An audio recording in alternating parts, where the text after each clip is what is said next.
নমস্কার, আমার নাম হচ্ছে গৌরব দলুই। আমার বাবার নাম হচ্ছে গোপাল দলুই। আমি আরামবাগ হুগলি ডিস্ট্রিক্ট থেকে আসি। আমার বাবা একজন কৃষক। আমি 2021-এ আমার মাধ্যমিক পাস করি এবং 2023-এ আমি উচ্চ মাধ্যমিক পাস করি ভোকেশনাল থেকে।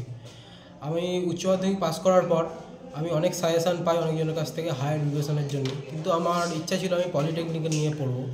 তাই আমি সরকারিতে জেক্সপো ভোগলের দুটোই পরীক্ষা দিই এবং আমি সরকারিতে চান্সও পেয়ে যাই, কিন্তু আমি সেখানে ভর্তি হইনি। কারণ আমি অনেকজনের কাছ থেকে শুনেছিলাম যে যে সরকারিতে পড়ে চাকরি পাওয়াটা খুব কঠিন।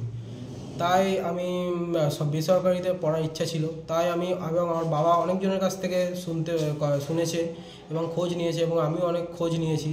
আর নাম পেয়েছি যে ইনকম বিজনেস একাডেমির কথা শুনেছি, যে এখানে পড়ে সব ছেলেরাই চাকরি পায়।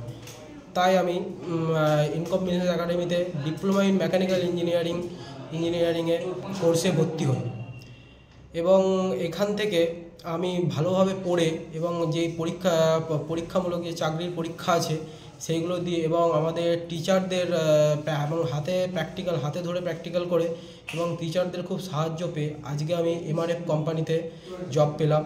আমার স্যালারি হচ্ছে 16,500, এবং আমার এই ঘরের সহযোগিতার জন্য এবং আমার কেরিয়ারকে দিক দেখানোর জন্য আমি ইনকম বিজনেস একাডেমির স্যারেদেরকে খুবই ধন্যবাদ জানাই।